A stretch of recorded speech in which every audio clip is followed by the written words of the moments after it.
Welcome, dear listener, and thanks for joining us. I'm Yanto. And I'm Stephen. And this is a podcast all about the weird and wonderful world of the dark comedy anthology series, Inside Number 9. On each episode, we'll be diving into another one of Steve Pemberton and Reece Shearsmith's twisted tales, putting it under a lens and examining it to within an inch of its life. So make yourself comfortable, grab a cup of tea, and join us for The Ninth Degree. Hello. Hello. Welcome back. Welcome back indeed. How are you? Yeah, I'm alright. Still battling the British summer. Yeah, been pretty warm, hasn't it? Yeah. I imagine it's even more so down where you are. Yeah. Not my favourite at all. 1 week closer to school holidays, though. That's right, yeah. And I mean, yeah, work, I can't complain. Work's quite chill at the moment because exams are over for year 6, so... Awesome. Is it that time of year where you just watch films on Fridays? Not quite that stage yet, but yeah, we're working on the end of year production at the moment, so that's quite fun. Although, yeah, I was led to believe I was going to be, involved with it quite a bit with my sort of background in theatre. But then they've sort of been like, we need you to cover in reception on year 3 and this and that. So I've been in and out, but when I've been there, it's fun. Awesome. Anything going on with you? No, nothing very exciting this end. No. Just pottering along. Indeed. Well, we've got quite a big one this week. Yeah, I've been really looking forward to doing this. Yeah, this is the episode as far as I'm concerned. Yeah, I think as far as a lot of people are concerned, probably as well. Yeah, if you haven't guessed, we're on the 12 Days of Christine. We are. Oh, it's a... Oh, I was in tears earlier this afternoon rewatching it. Oh, I'm not surprised. Yeah. How about you? What are your initial thoughts? Yeah, well, I haven't cried watching it, but I think the antidepressants are probably something to do with that. But should we, before we get into it, should we just reveal our hidden title from last week? Oh, yes, good shout. So, listeners, I can reveal that it was A Quiet Night In. You just feel so sorry for him. Like, all he wants is just peace and quiet. He's obviously, bought a ticket for this train and he just wants, a quiet night in bed without being disturbed. Well done. I didn't actually spot it. I was too busy chatting away. I was quite pleased with that one, to be fair. I thought, I got that in quite well. Yeah, well done. Yeah. So listen out for one this week. Indeed. Hope people enjoy this game. We do, so that's the main thing. It gets harder every week. It does. So, the Inside Number 9 wiki description of this is: Christine Clark brings a new man back to her flat from a New Year's Eve party, and immediately her life starts to unravel. She questions who the terrifying stranger that keeps appearing in the flat at night is. Okay. Quite vague. Yeah, I feel like these synopses are quite, they're not going to give you the whole plot. They're just kind of a little teaser, aren't they? Yeah. Of the setup. Yeah. I feel like we've got so much to talk about. I feel like there's pressure to do this episode justice. I was thinking that. I was worried. At least it's one I think we both really like, so... Yes, definitely. It's one that people say sticks with them. And it definitely stuck with me from first watching it to now. Definitely. I think I've only rewatched it once between originally and for this. Yeah. Because of that and how it affected me. Yeah. I showed it to a friend... Well, I showed him a couple of others, and he was like, show me a more serious one. Yeah. And I showed him this. And at the end, he was like, why the hell did you show me that? And he was like in floods of tears, and I think actually genuinely quite annoyed. Oh, okay. by how much it affected him. So, yeah, it is a lot. It's so good, though. Oh, yeah. So well written. And I was reading that they wrote it quite quickly. Like, they had the idea... I think they sort of amalgamated 2 separate ideas that they'd had. Okay, I didn't know that. One being the idea of what you're watching is someone's life flashing before their eyes. And the other idea being you watching a couple sort of fall apart over time and sort of put those together. But yeah, they I think they had the idea and then just wrote it super quick. And then when you look through it, like we've done for this, and you sort of analyse it and look for little clues and things throughout, there's so much in there, it's so layered. Yeah. Oh, there's loads of little bits and pieces. It's a great one for a rewatch, and if you can face it. All the little hints of stuff that things that don't quite add up. The the very first thing you hear in the episode is the sound of a siren. Yeah. And then you've got those blue flashing lights on the Christmas tree, which come back later as the ambulance lights or whatever. Yeah. So many of these little things that you'd never be able to piece together. No, it's very clever. And like, especially with it being New Year's Eve, like there will be blue flashing lights and stuff. Like, even if you did try and connect it, like there's plenty of reasons as to why you might think of that if that's where your mind went. Yeah. I do like the framing element of the 13 months at a time thing. That's very clever.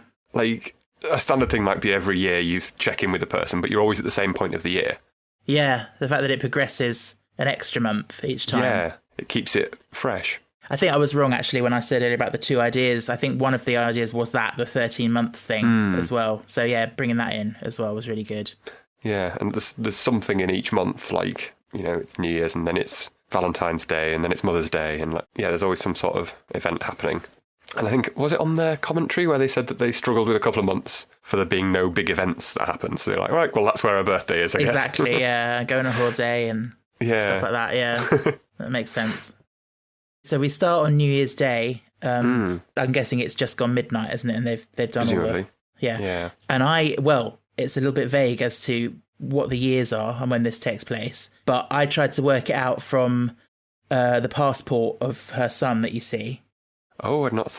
So if I've done my maths correctly, it starts in January 2003. Okay. Right. I'd never even considered when it was set. Well, there is something that contradicts that, because then she says, when they're talking about the Chinese New Year, she says she's a dog. Right.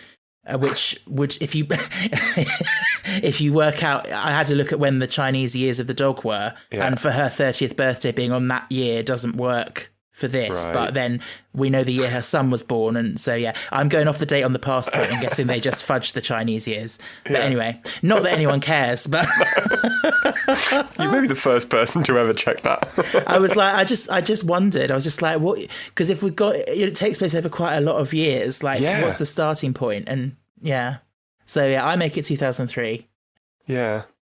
We obviously have to talk about Sheridan Smith. Oh, she is amazing. She is. I struggle to imagine it with anyone else playing her, so well at least. Yeah.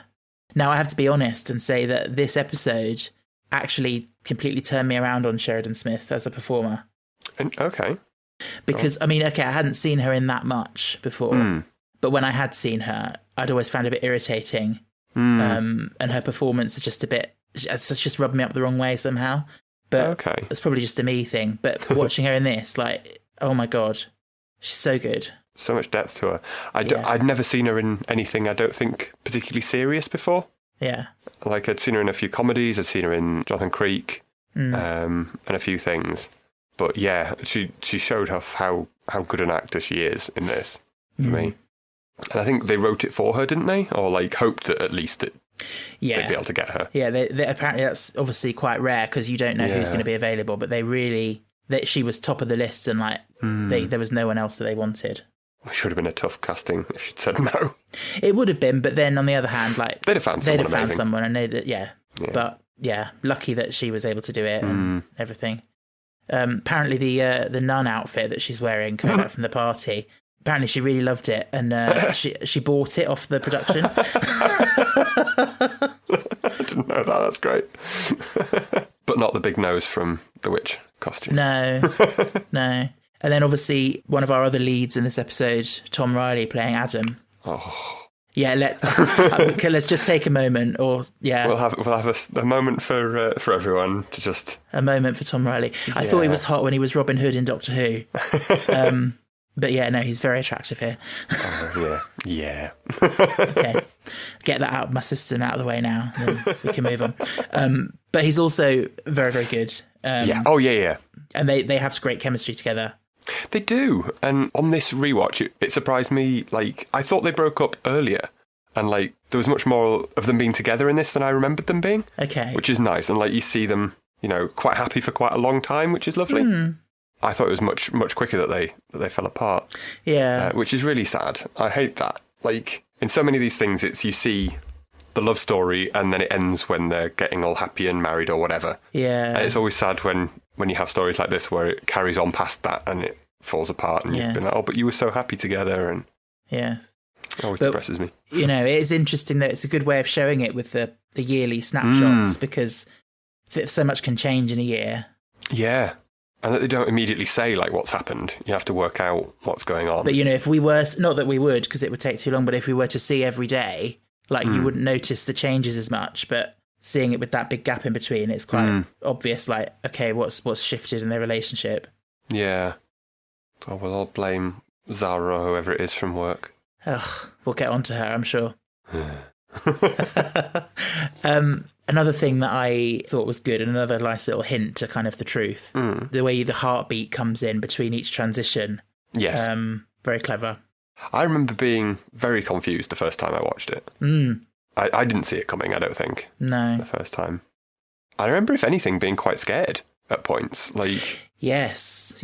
I think there's two, like, well, for me there were two possible sort of other interpretations as you go along. Like, she's got the memory stuff that doesn't quite add up, and when we get onto the section where the mum says about the boyfriend that died when he was 16 and she didn't remember that, and that sort of ramps up throughout the episode, and so there's potential, like, is she suffering some sort of early onset dementia or something? But then there's also the moments with Reese's character of the stranger. yeah. And the eggs and everything, that's quite horror. And it's quite scary, and you think there's something supernatural going on there.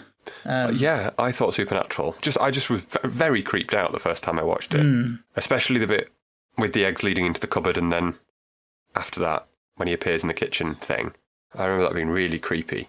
And there's ostensibly nothing creepy about him as such. Like, he's actually a nice guy. Oh, he is, just the way you frame it when you don't know what's going on. Yeah, and he's just this man in a rainy coat and, like, steamed up glasses and out of context, It's incredibly creepy. Very creepy. So the next scene is February 2004, Valentine's Day, and we meet Fung. We do. I don't know what I think how they treat her. I know. That's probably my one downside of this episode. Yeah, I know. They don't really treat her like a human being, do they? No. She's just There's a lot of stereotypes going on. And So are you talking about the way the characters treat her or the way the writers treat her? A bit of both, I guess. Okay. And I don't really know I guess it was just to add a bit of comedy, because she doesn't really pay much point to the plot otherwise. No. I like the fact that when she talks about her seminar on portable vectors, it's sort of, she's introducing this idea of going forward 13 months at a time. True. And she's sort of framing the story for us. I suppose, yeah. But no, apart from that, she doesn't really do much. But yeah, it shows us, the progression of having the flatmate at the start, and then, like, over 10 years later, how her life's changed and stuff. Yeah. And then they look back on her, whereas, later they refer back to her and they say, remember 10 years ago when I was living with her? Yeah. Whereas for us, it was only, like, 15 minutes ago, but, so yeah. And I guess for her, in a way, like, if she is exactly, flashing through all of this. I do find it a bit funny that why she would be in that house for so long if she'd, gotten married and got kids and stuff, like, or is it that it is all jumbled up and that's just the house that she remembers the best? Yeah, who knows? And that's where she's put all the memories in? Quite possibly. Maybe. Could possibly be that, yeah. At least that was the start of the happy times with her and Adam. Yes. So she ignores the house that they moved to, maybe, where it all fell apart. And it is all very dreamlike and sort of representative. These quote unquote memories that she's revisiting aren't necessarily accurate in many ways. So exactly, yeah, you're quite right. Yeah. But yeah, everything's muddling together, and she gets this card from her ex-boyfriend. Which I remember being more of a plot point than it kind of is. Like, I expected it to go more somewhere. I think it's because they set it up and you think, oh, this is part of the plot, this is important. Yeah. And it's a red herring, really, isn't it? Because we then go forward to March 2005, Mother's Day, and then we find out that her first boyfriend died at the age of 16. Yeah. And we see a picture of him. Yeah. And yeah, he kind of looks, well, for me, I don't know if you felt the same, but when I first watched it, when we see that picture and then we later see Reese's character, I thought that was him. That I never made that connection. Maybe like a ghost of his future had come to see her or something. Yeah, I'd never considered that, but that makes sense. I might have done when I originally watched it. I can't remember, but yeah. So that's a potential red herring, or probably unintentional. But yeah, I do distinctly remember thinking that was going to be very important, and it kind of isn't. Not really. Yeah. It's just the first instance of things sort of muddling together that doesn't make sense. Yeah. But yeah, we get Michelle Dautrice playing the mum. She's great. I love her. She's so funny. Yeah, she is good. She is funny. She's known for, what's it called? Some Mothers Do Have 'Em. Oh, of course. Yeah. I knew I knew her from somewhere. I just couldn't remember where it was. Yeah. But obviously, it's a long while ago, so her face has changed quite a bit. So. Yeah, and fun fact, she's also the sister of the girl from Mary Poppins. Oh, okay. So, yeah. We only have about 12 actors in this country. Exactly, yeah. And yeah, they're looking through their childhood photos, which again is obviously good foreshadowing for the end and this kind of looking through your life kind of thing. I always think it must be fun for the family of actors when they have to do things like that. And they'll be like getting out the photo album to send in photos to be put on the TV. Yeah. I just imagine someone's doting mum being like, I took that picture, look, it's on TV. Yeah. It works when the character is close enough to the actor in terms of like how they would have grown up and everything. Yeah. When you've got a character that would have grown up wildly differently, like it doesn't quite work necessarily. But a bit of Photoshop can fix that, maybe. Yeah. Yeah, I like the bit when they're looking through and she says, "Oh, you're embarrassing Adam," and she goes, "No, love, I'm embarrassing you." Very purposefully. Which, again, like no connection at all, but for me in my brain, there's a line exactly the same in Fawlty Towers. Basil says to Sybil, "You're embarrassing Andre," and she says, "No, love, I'm embarrassing you," or whatever. But then the mum makes the comment about he needs a haircut, and I'm like, no, stay away from his hair. His hair is beautiful. Oh, he's perfect in every way, yeah. We haven't even got into the bedroom scene yet. Calm down. Yeah, I don't know what that's all about. Is that just like a typical, like, slightly insensitive mum comment? Probably. Yeah. Mums always want people to have a haircut. Yeah. But then she says to her about, you're pressuring to get married, like, and you don't even live together yet and all that. And Christine starts to say something along the lines of, well, I'm not even sure if Adam's really... And then she doesn't finish a sentence. And I wondered if she was going to say, like, if he's really the right one for me, or what she was going to say. Yeah. And you can also read the previous line of, you don't even live together yet as being that this is a story. Like, this is the memory that you're not with him living together yet. I see what you mean, yes. That comes later, but it hasn't happened yet. Yeah. So, yes, we go forward to Easter the following year, and they're moving in. He has a lot of shit. He does, yes. And this is the first time we hear the Time to Say Goodbye song. God, I hate that song. It always makes me sad. I mean, I love it, but I mean, it's such a sad song. It is, yeah. I was listening to it on a loop this morning while I was getting ready for work. I was just like listening to it. It's heartbreaking, isn't it? Yeah. But beautiful. Plus, for me, it's always intrinsically linked to this now. Yeah. So it always makes me think of this. But they almost didn't get to use it. Oh, really? Apparently they had it in the script from the beginning that they wanted it. Apparently one of the producers said no. He said it's too sentimental, it's over the top. Fair. And they fought for it and they said no, we have to have it. Yeah.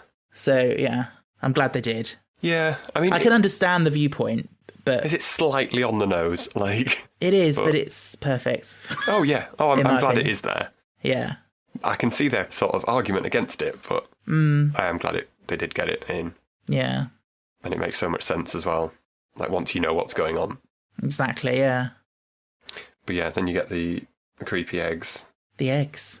Yeah, which I did notice the first one disappears once the camera moves to a different angle. Oh, does it? Yeah. Okay. Which, well, obviously, because it's not real kind of thing. Yeah. Yeah, I just thought that was beautifully shot, that whole scene. Yeah, and it's so weird. And so creepy. It's weird, isn't it, when you don't know, like, from the first watch, you don't know what's going on. Why the hell are eggs just randomly being thrown against the wall? Like, it's very strange. And then you obviously meet the stranger. And it's very discombobulating, isn't it?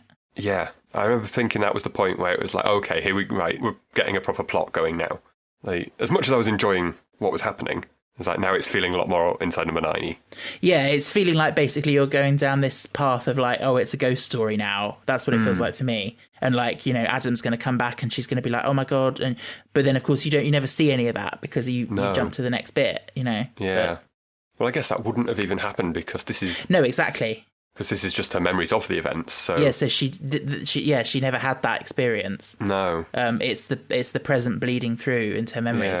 But like if supposing, because obviously on a first watch when you don't know, supposing it was that that ghost story. Like, you would expect to then see that next scene. Yeah. But yeah, so you never wondered if the stranger was her first boyfriend? I can't remember if I did or not. Quite possibly. I don't know if any listeners wondered that, because that was my assumption on the first watch. Yeah. Quite possibly. I can't remember for sure. I suppose, A, because he's got glasses and dark hair, but also because, like, they're the two kind of plots that have been possibly brought up. Yeah. So it feels like you should tie them together somehow. But makes sense. Yeah. Maybe I did. But yeah, we get another jump to May 2007, bank holiday. It's quite a big jump within a year. This them suddenly being married. Yeah. And she's, like, heavily pregnant, about to give birth. Yeah. Oh, this is them making the crib, isn't it? Yeah. Yeah. I love his line about it's sliding the thing into the thing, and that's how we got here in the first place. Yeah, it's funny. Why does everyone struggle so much with putting cots together? I think it's just a stereotype trope thing, isn't it? But yeah, in my relationship, I'm definitely the reading the instructions person. Right. And Ben's the trying to bang it all together without looking at the instructions person. We started building a table and somehow we've got a wardrobe. Yeah. The hammer and tongs school of carpentry. It will fit. Yeah. But yeah, sad there where she's, obviously hormonal and starting to get upset about the uncertainty about a baby and everything. Yeah, and whether it'll wreck things. Kids ruin everything. They'd have been so happy if they'd not had that kid. Possibly. Yeah. But he's really lovely in that scene. I mean, he's comforting to her and everything. Yeah. Like, later scenes, I do feel like he's a lot to blame. But in this scene, I do think he's doing all the right things. Yeah. I mean, it probably is like the strain of having a child that changes things. Yeah. Because, like, you see them complaining about when they want to go on holiday and stuff, and, like, yeah. But at this point, they're still very happy together. Yeah. It made me wonder because, like I said, it was quite a big jump from just over a year ago, they were only just moving in.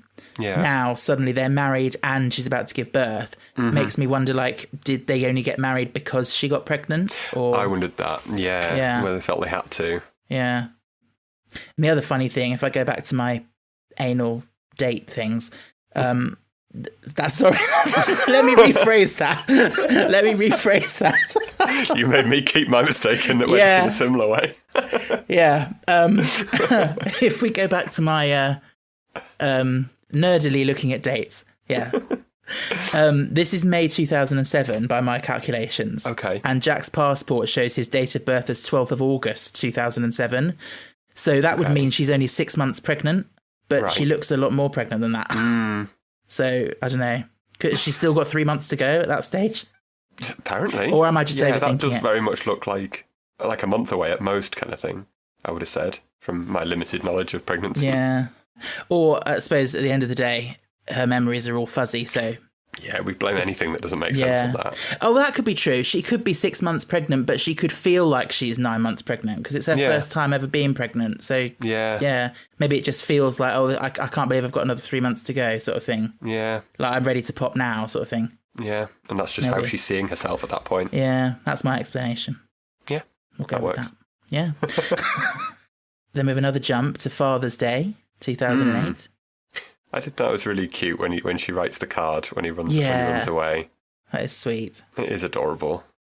I don't know, like, part of me is like, it is sweet. Another part of me is like, but, he's a baby, like, he didn't write it.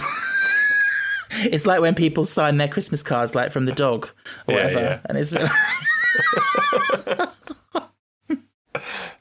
the only time she had to sign it was at like 2:00 in the morning. Yeah. Whatever the hell it is. How convenient. How busy is she? Yeah. But then you get that great line from Reese on the baby monitor is so chilling all of a sudden. Oh, God, to it take is. it from such a cute little writing a card thing. Yes. That feels really horror, doesn't it? Not that I've got much experience of horror, but one of the few horror films I have seen is Insidious. And it reminded me of that. Like, I think there's a thing with a baby monitor in that. They love baby monitors in horror films. films. Suddenly hearing something from the room where your child is must be so, like, Yeah. Terrifying. Yeah. And it's that whole they're in the house thing as well. Like, it's not even like on the phone, they're away, like they're in your house, this noise. Yeah. And it's that trope as well of going from such a nice, cutesy, happy scene to suddenly, boom, bad thing happening. Is, another very horror thing. Yeah.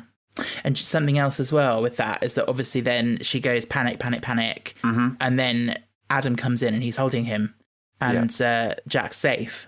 Yeah. So it's interesting that every time in her memory sequence, she thinks that Jack is in danger of some sort. She always then finds out that actually he's all right. Where if you look at what happens at the end, like she's lying there on the steering wheel. Yeah. She probably is worried about her child subconsciously. Yeah. But he's all right because he's been removed from the thing. Situation, yeah. So it's interesting that kind of comes up throughout. Yeah, that's a good one. I'd not considered that, yeah. Then we get probably the biggest scene, her 30th birthday. Yeah. So what are we up to, July? Yes. It's quite a sad, like, and finally Steve appears. Like, oh, yeah. I've been waiting for him for the whole episode. And he's wonderful. In his token gay voice. Yeah.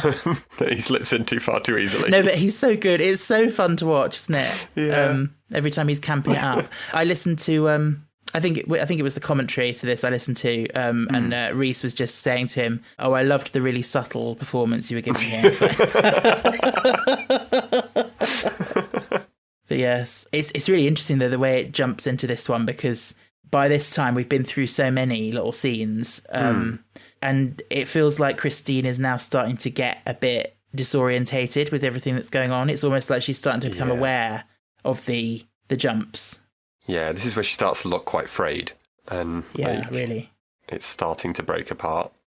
Yeah, this is quite a meaty one though. There's quite a lot goes on, isn't there? So you've got the dad, which is really sad, like how he's always he's just not really there, bless him, and how that's sort of shadowing what's happening to her in a way, like when you watch it again, knowing that, you know, all her memories are sort of going and he's in a similar sort of place.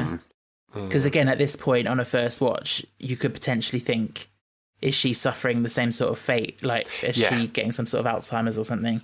I think that's what I thought was happening. Yeah. Especially when her dad shows up later. Yes. I think that's what I thought was going on. Another Whoniverse alumnus for the dad. Oh, who have we got? Oh, yes. Who is he again? He was Clement MacDonald from Torchwood Children of Earth. Yeah. I knew him from somewhere. It's his voice is so distinctive. Absolutely, yeah. But he's lovely in this. Once he comes back in later scenes, particularly. Yeah. But yeah, we'll talk about that when he comes up, I think. I remember finding the blind man's buff scene actually quite creepy. Like the fact that everyone disappears. Yeah, I found that really interesting because it seems to tie with the fact that it's her memory of the experience. And so once she's got the blindfold on, she doesn't know where anyone is. So it's like, to me, that's why they all disappear. That's really, I'd not thought of that. Yeah, that makes sense. She knows the room. She knows where all the furniture is because she's been there. She's lived there for so long. Yeah. But she doesn't know where the people are standing. So that's a really good point. And is her dad still there when no one else is? I can't remember. I think you only see him once she grabs him. Oh, yeah. And the other thing there is, remember, before they start playing it, the mum says, the first person you catch can give you your main present.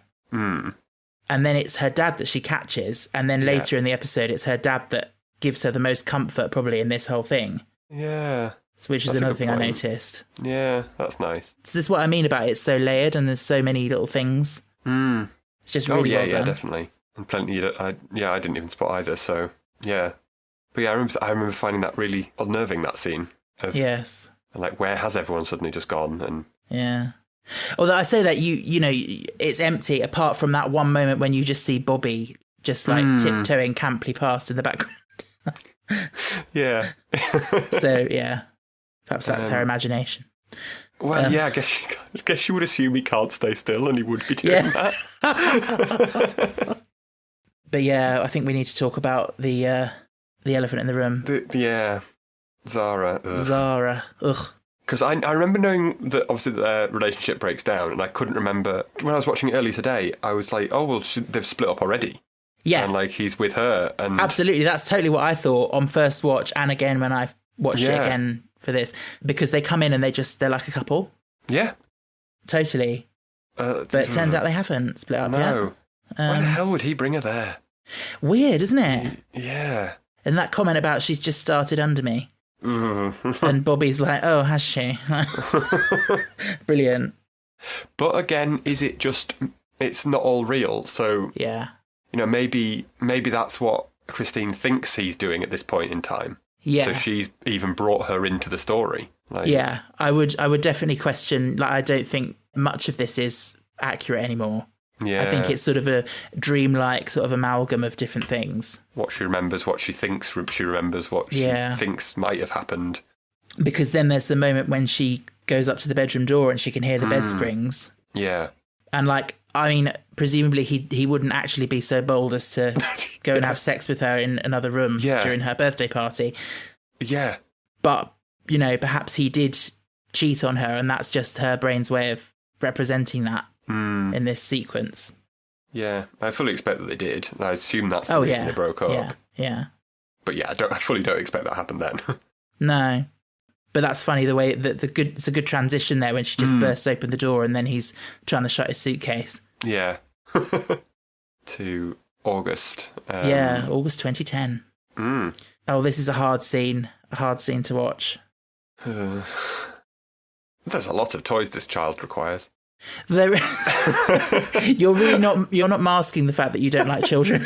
I can't stand children. I just love the way he holds up the shoes and is like, oh, I guess we could leave these. Yeah. No, he comes across as really immature in this scene. And really just like, oh, I wanted everything to be sunshine and roses all the time, and it can't be like that in real life. Yeah. Again, whether this specific scene actually happened, I think most of these scenes happened in some way, shape or form. Yeah. Because you've got the photos at the end. Yeah, I expect it did happen, but maybe he wasn't quite as blunt as he comes across. That's just how she remembers him being. Yeah. It's the moment when she says, it's supposed to be a family holiday, and he says, yeah, well, I can't fucking wait. Yeah. It makes me so sad. Yeah. Yeah, obviously her dad's died as well. Yeah, exactly, which is he's so insensitive. Yeah. To not take that into account and everything. And it's not like they've only been together a matter of months or whatever. Yeah. It's we're going on, about 8 years at this point?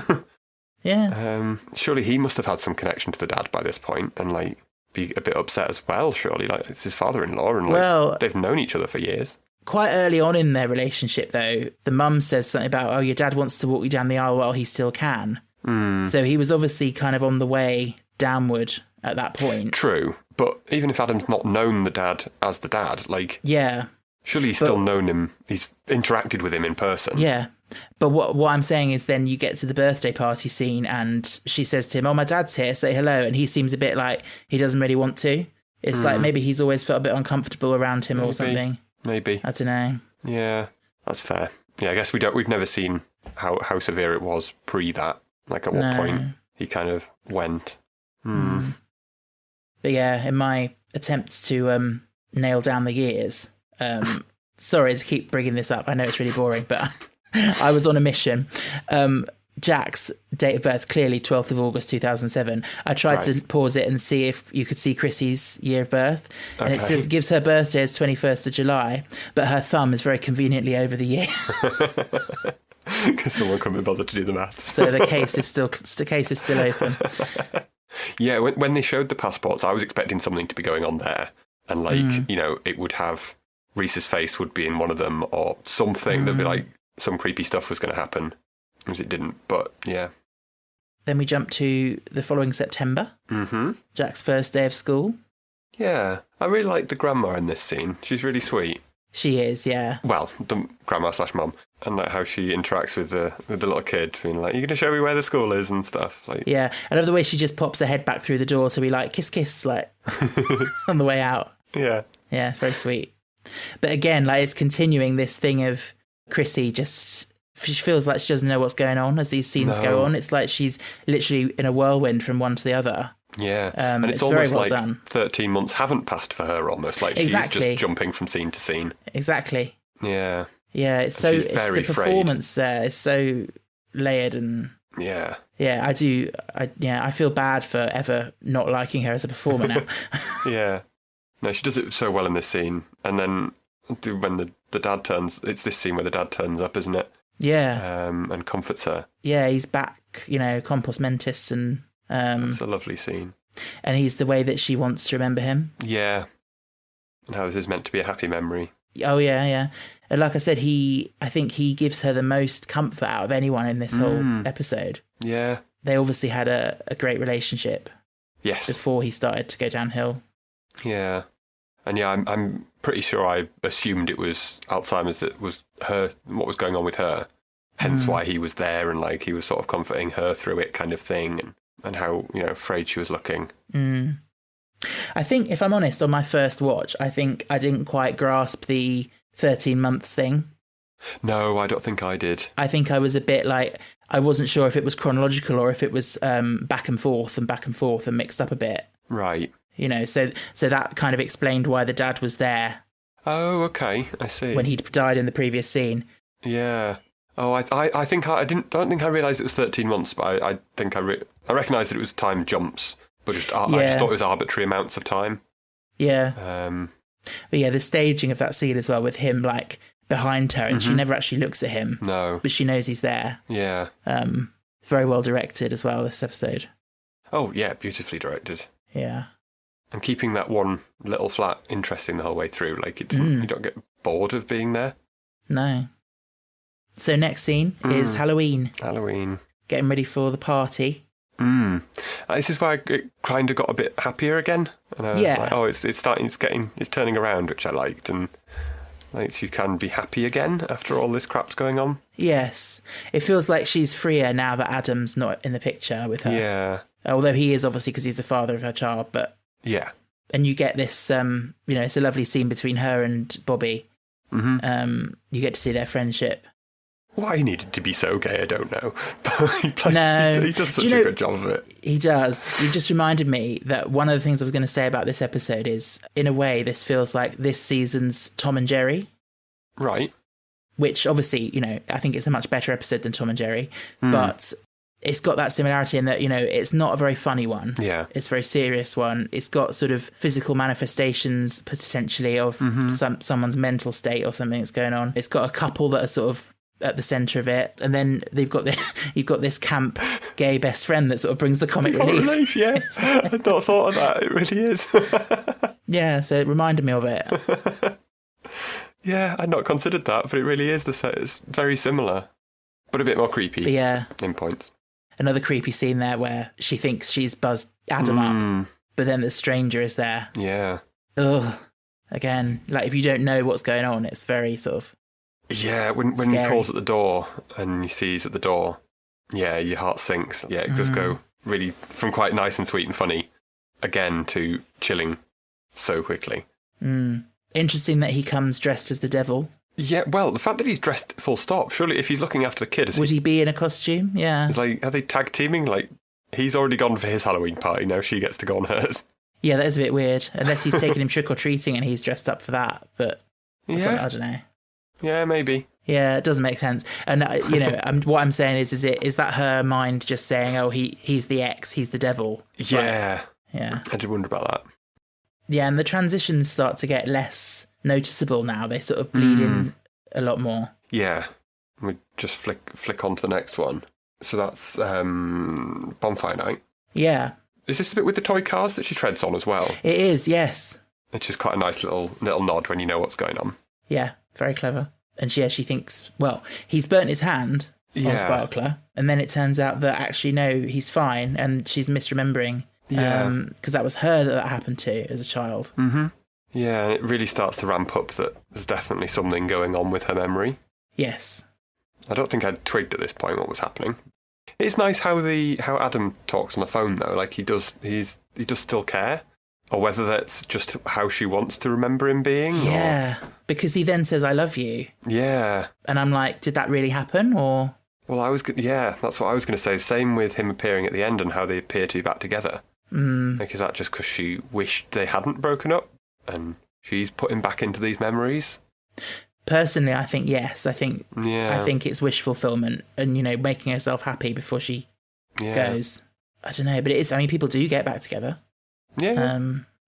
I believe, from what I remember from listening to them talk about it, that the intention was, well, they left it deliberately vague, but I think Reese said that they viewed it as it was wish fulfillment on her part. Right. But, you know, it's open to interpretation, isn't it? Oh, yeah. Yeah, I expect it is that. So we'll go on to the final scene there, the Christmas Day, and you've got various people around this table that shouldn't really be there. No. Obviously, the dad being the main one, but Yes. you've got Fung back Yes. for reasons. I'm not really sure why. Yeah. It's just like, this is your life, isn't it? Yeah. But yeah, that's where it really starts to go, like, She feels so... hanging on by a thread. Yeah. She feels so distant from everyone else at that table. It's like they're a million miles away. Yeah, and they've got the script and she hasn't, kind of thing. Exactly, yeah. And this is the only one where, like, even her clothes don't change. She's in the same outfit from the last scene. Oh, I'd not noticed that. Yeah, that makes So sense. it's just literally like she's stepped from one into the other. Yeah. And she doesn't know what's going on. And it's clearly from the line that she says in a minute, when she says, I think I know what this is now. It suggests that there's been an awareness building up in her that this is something. Something's going wrong. She's visiting her memories, yeah. Yeah. Before we get too sad, though, I absolutely love the camp way that Steve delivers his joke from the cracker. Why are Christmas trees so bad at sewing? They always drop their needles. And then he makes a little face as if to say, oh, what an awful joke.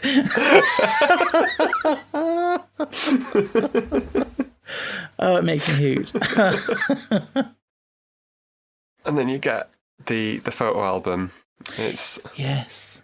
Oh, it's so sweet, but also so sad. And I don't think I twigged right up until practically she did either what was really, really happening. Same, yeah. Which is such a gut punch, isn't it? It's so, just to skip back slightly for a second, just before she gets the album, I love when they say, I think it's time for the present. And she says, no, I don't want the present.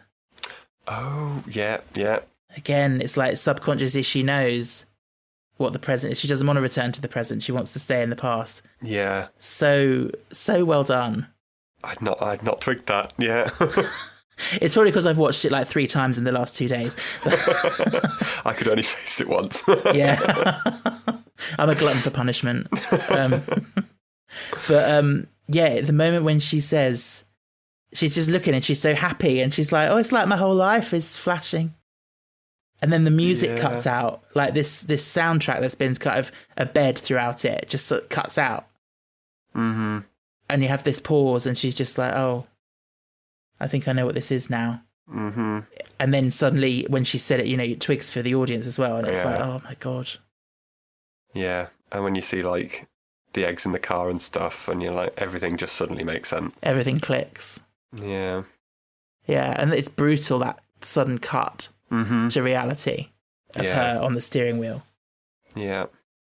And that it was so, it's not even like a serious, obviously it's a serious thing, but it's not like, it's just an accident. It's like, it's not even anything sinister or anything. It's random. It's just completely random, yeah. One of those random things in life. Yeah. I think that's one of the reasons it affects us so much, probably, is because that could happen to any one of us. Yeah. You know, and we've all lived a life up to this point, and yeah, that could be any one of us, couldn't it? Exactly, and it's not. And as we've been alluding to, thinking it might have been some sort of supernatural thing, there might be some scary stuff going on, just for it to actually be something that could happen to anyone out of the blue. Your entire life just changes on it in a second, kind of thing, is so much scarier than the paranormal and everything it could have been. Absolutely. Yeah. And then the child comes out in his angel costume. Yeah. Oh. Giving her a final hug. Yeah. God, it's awful, isn't it?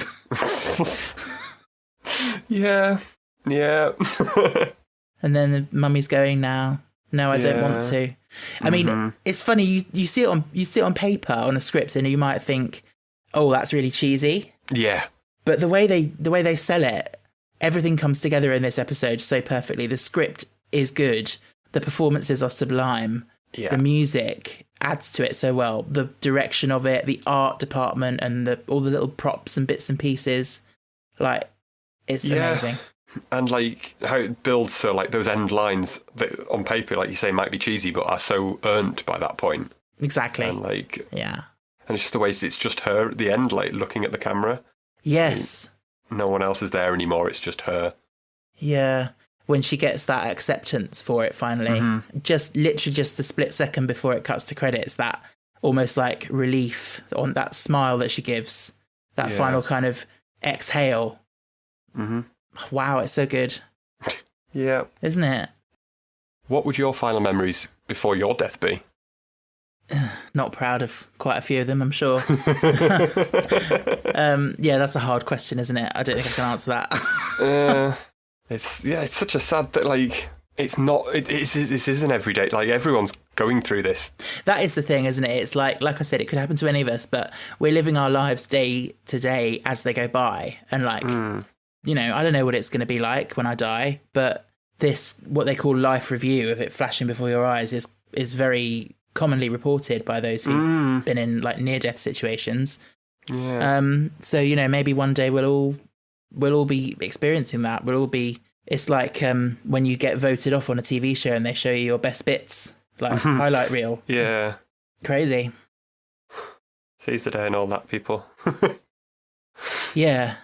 Quite a depressing episode. Yeah. Depressing, but yeah, full of life as well. Yeah, and beautifully done. Yeah, beautifully done. So, rating out of 9? It annoys me that I have to do it 2 weeks in a row, but it's a 9 again for me. Yep, same for me. This is my first 9.